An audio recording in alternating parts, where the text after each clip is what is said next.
புதுக்கோட்டை மாவட்டம் திருமயம் அருகே உள்ள கிராமத்தைச் சேர்ந்தவர் ராமலிங்கம், வயது 53. இவர் தமிழ்நாடு மின்சார வாரியத்தில் ஊழியராக பணியாற்றி வந்தார். நாய்கள் மீது பிரியம் கொண்டவர். நாய்க்குட்டி ஒன்றை வாங்கி சென்று வளர்த்து வந்தார். கடந்த 5 மாதத்திற்கு முன் நாய்க்குட்டியுடன் விளையாடிய போது அவரை நாய்க்குட்டி திடீரென கடித்தது. ராமலிங்கத்தை கடித்த நாய்க்குட்டி 10 நாளில் திடீரென இறந்துவிட்டது. இறந்த நாய்க்குட்டியை ராமலிங்கம் அப்பகுதியில் உள்ள கண்மாய் பகுதியில் குழி தோண்டி புதைத்துள்ளார். நாய்க்குட்டிதானே என்பதால் விஷம் இருக்காது என சிலர் கூறியதை ராமலிங்கம் நம்பினார். இதனால் ராபிஸ் நோய் தடுப்பூசி எடுத்துக் கொள்ளாமல் அலட்சியமாக விட்டுவிட்டார். வழக்கம் போல் பணிக்கும் சென்று வந்தார். கடந்த 2 நாட்களுக்கு முன் ராமலிங்கத்தின் உடல்நிலையில் திடீரென பின்னடைவு ஏற்பட்டது. கடுமையான மூச்சிறைப்பு ஏற்பட்டுள்ளது. தண்ணீரை பார்த்து பயந்துள்ளார். நாய் போலவே சில செய்கைகளை செய்துள்ளார். அவரது செயல்பாடுகள் விசித்திரமாக இருந்ததால் திருமயம் பகுதியில் உள்ள தனியார் மருத்துவமனையில் குடும்பத்தினர் சேர்த்தனர்.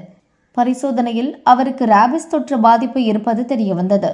உடனடியாக ராமலிங்கத்தை திருமயம் அரசு மருத்துவமனைக்கு கொண்டு செல்ல பரிந்துரைத்தனர். அங்கு டாக்டர்கள் தீவிர சிகிச்சை அளித்தும் முன்னேற்றம் இல்லை.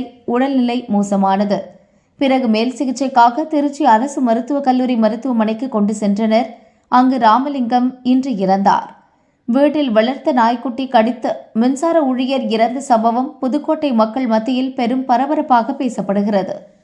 நாய் கடித்த பிறகு கடந்த 5 மாதங்களில் ராமலிங்கம் பலருடன் பேசி பழகியுள்ளார். இதனால் தங்களுக்கும் ராபிஸ் தொற்று வந்திருக்குமோ என்ற அச்சம் அவருடன் பழகிய பலருக்கும் ஏற்பட்டது. இதனைத் தொடர்ந்து அவருடன் பணி செய்த 12 பேர் மற்றும் குடும்ப உறுப்பினர்கள், நெருங்கிய நண்பர்கள் உள்ளிட்ட 20க்கும் மேற்பட்டவர்கள் ஹாஸ்பிட்டலுக்கு விரைந்தனர். அவர்களுக்கு ராபிஸ் நோய் தடுப்பூசி போடப்பட்டது. இதுகுறித்து டாக்டர்கள் கூறியதாவது: ராபிஸ் நோய் தொற்று குறித்து விழிப்புணர்வு ஏற்படுத்தினாலும் கூட நாய்க்கடியால் பாதிக்கப்பட்டவர்கள் தடுப்பூசி எடுத்துக் கொள்ளாமல் அலட்சியம் காட்டுகின்றனர்.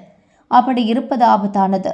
வீட்டில் வளர்க்கும் நாயாக இருந்தாலும் தெருநாய்களாக இருந்தாலும் நாய் கடித்து விட்டால் அரசு மருத்துவமனைக்கு சென்று தடுப்பூசி போட்டுக்கொள்ள வேண்டும்.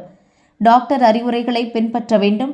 அப்படி செய்தால் மட்டுமே ராபிஸ் நோய் தொற்றிலிருந்து தப்ப முடியும். ராபிஸ் தொற்று வந்த பிறகு உயிரை காப்பாற்றுவது கடினம் என அரசு மருத்துவமனை டாக்டர்கள் எச்சரிக்கின்றனர்.